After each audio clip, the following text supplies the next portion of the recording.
Good day, everyone. I am Mary Crisel Agladove, and together with my group mates, Miss Shara Helbella and Miss Mary Grace Gutierrez, we will gonna tackle Chapter 11, the reflective practice using assessment data. So before we formally start our discussion, let's have first our learning outcomes. At the end of the chapter, the pre-service teacher can demonstrate reflective self-assessment using learner assessment data and other reflection aids for purposes of adjusting one's teaching practices and for purposes of growing in the profession, and explain how professional reflection and learning can be used to improve teaching practice. And after learning how to assess students' learning by way of authentic assessment methods and tools, Kaninga chapter is now focused on the assessment of your own teaching practice as a future teacher. And the assessment of your own teaching practice will be discussed based on two things. So the first one is that learners' attainment data as revealed in test scores and non-test data. And the other one is your teaching performance as evaluated by your students, your peers, and your supervisors. Moving forward, I have a quote here by John Dewey stating, "We do not learn from experience. We learn from reflecting on experience." So to assess your teaching process as a teacher or as a future teacher, you have to engage in what we call reflective practice. So as John Dewey put it is the same concept with thinking about thinking. So mas makagain ta og knowledge kung atong i-meditate, atong i-reflect kung unsa atong mga na-experience. So we cannot learn more from experience alone. We have to reflect what we have experienced. And talking about reflective practice, unsa man jud ni siya? So reflective practice in its simplest form is thinking about what you do. And it requires a conscious effort to think about events and develop insights from them. So it is closely linked to the concept of learning from experience. So in that you think about and you monitor what you did, and sa kung unsay nahitabo, it will lead you to a decision from what you do and what you can do differently next time na. So reflective practice is beyond the casual thinking, and it requires a conscious effort, and it also encourages teachers to explore their own beliefs and assumptions about the learners, the teaching learning including the assessment, and to find solution to the problems. Also, the reflective practice for teachers where ang iyahang main task is to teach and to analyze the data that is revealed if ang teaching is effective or not as proven by learners learning expressed in the test sa ilahang scores derived from the traditional assessment or the non-test data shown in the learner's products, processes performed, and changes in attitude, values, and motivation. And now let's have the using learner attainment data, a measure of teaching effectiveness. So it can be served as a sources of data that reveals the learner's attainment of the learning outcomes.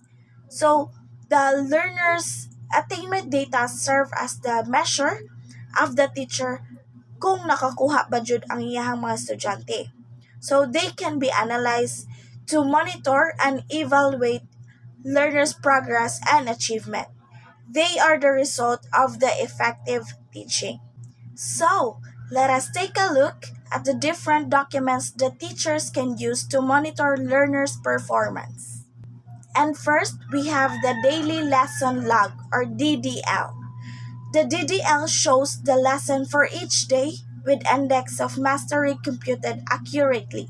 So as what you can see on the picture, that index of mastery contains the learner attainment data that measures the learner's mastery level of the competency. So from the word itself nga daily, naapod siya lesson log from Monday up until Friday. So it guides the teacher in their instruction and allows to determine whether ang usa ba ka estudyante is mo proceed to the next lesson or ang usa ba ka estudyante needs more additional activities for remediation ana nga subject or ana nga lesson. Likewise, the teacher can modify the daily lesson log depending on the needs of his or her students. For the second one, we have the electronic class record or ECR. This is another document that teachers use to monitor and evaluate the learner's progress and achievement. So same nga inyong makita sa picture, we have the written work, performance task, initial grade, and quarterly grade. So it allows teacher to monitor individually the learner's attainment data per specific learning area and assess whether ang estudyante ba is nakapasar or wala. So with this tool, teachers can clearly assess the progress and achievement of each learner and can provide him or her with instructional intervention or enrichment. So sa electronic class record said, it is much more easier than using the traditional one where magsige pa kag suwat-suwat sa katong class record nga booklet. So in the electronic class record, diretso na lang. So mas efficient and much easier ang work sa teacher. Next, we have progress chart. It is used to monitor his or her learner's progress quarterly based on class average. So the chart helps the teacher to have a general assessment of the learner's progress and to design activities appropriate in their level of proficiency. So for example, I have a student who is having a hard time when it comes to math lesson. But on the other hand, she is very brilliant when it comes to easy writing, speech, and communication skills. So what I can do for her is to give her math activities to improve ang iyahang proficiency when it comes to problem solving. These forms, particularly the DLL and ECR, used by the teacher are provided by the school. And also, templates are available for download in the DepEd website. So the templates can be easily modified using the Word file or Excel spreadsheets. So the progress chart, on the other hand, can be replicated using the mentioned computer programs. Moving on, let's have the suggestions for the use of documents. So to use these documents more effectively, teachers should take note of the following suggestions. First, plan monitoring and evaluation activities. Second, monitor and evaluate learners' performance regularly and consistently. Third, explore varied monitoring and evaluation documents. Fourth, validate monitoring and evaluation documents to ensure accuracy of the learner's attainment data. And fifth, involve in the learners in the certain types monitoring and evaluation. So, let's explain the first one. Plan monitoring and evaluation activities.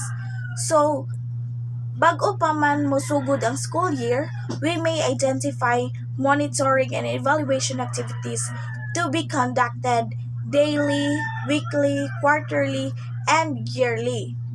So the documents or the school forms needed for these activities may already be prepared and saved in folders or in the computer. So second one, monitor and evaluate learners' performance regularly and consistently. So a day without monitoring and evaluation may cause us to miss serious problems in the learner's learning. So if usa lang kaadlaw nga ma-miss nato nga di nato ma-monitor ato ang mga students or dili nato ma-check, this will certainly hamper the learner's academic success. So monitoring and evaluating learners' performance religiously according to the plan is the best way to avoid potential problem in the process.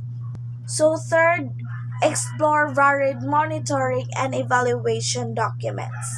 So although our schools provide us with the standard documents and school form such as the DLL and the ECR, we can always find or create additional ones that can help us in the monitoring and evaluation process.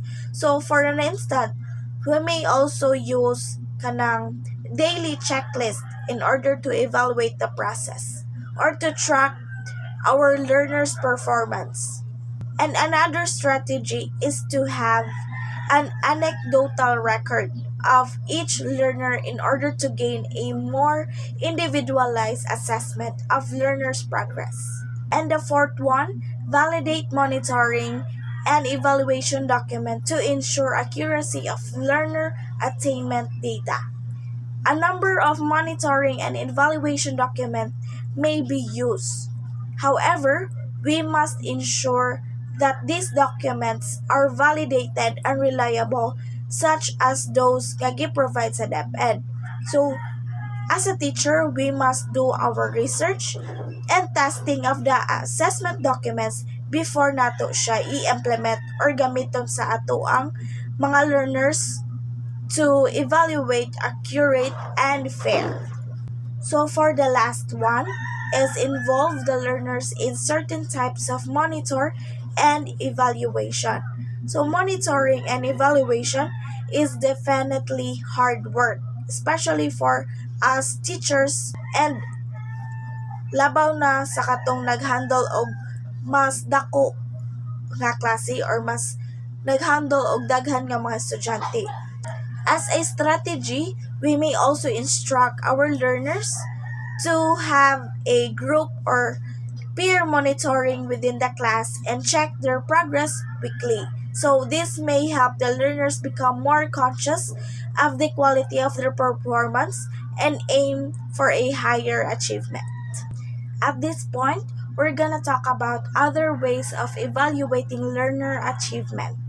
So the first one we have is the item analysis. It is a process which examines learner responses to individual test items in order to assess the quality of each test items and of the test as a whole. So this is to improve test items and to enhance the teacher's skills in the test construction and to identify specific areas which needs improvement. An effective item analysis starts from a carefully written test based on the table of specification or the TOS. So the competencies covered from the grading period are included and organized according to the domains of learning. So the teacher will make sure that the test construction is aligned sa TOS. So you can evaluate the achievement of the class in their respective learning areas. So naghisgot man ta ganiha nga the teacher makes sure that the test construction aligns with the table of specification or the TOS. So with the TOS, you can evaluate the achievement of the class in their respective learning areas. So you can determine the least mastered skill or the competency and evaluate their attainment data. So in addition, you can compare the mastery level of a group of learners with other groups. So you may also change the items that only a few learners answered correctly. So the result of an item analysis may inform the teacher of the necessary intervention, just like enrichment activities, reteaching, remediation that the teacher can provide sa iyahang learners. Next, we have frequency table with mean score, standard deviation, and mean percentage. And it can evaluate learner achievement in several areas. So in addition to the item analysis, you may also measure learner achievement by using a frequency table for pre-test and post-test result. So the mean score the standard deviation and the mean percentage of the pre-test and also the post-test are computed and compared. So learner achievement is determined by calculating the mean score or the mean percentage increase from the pre-test to the post-test. So by analyzing test result, specific weakness of a individual learner or a class can also be determined using this approach. And that would be all for my part. Thank you so much for listening.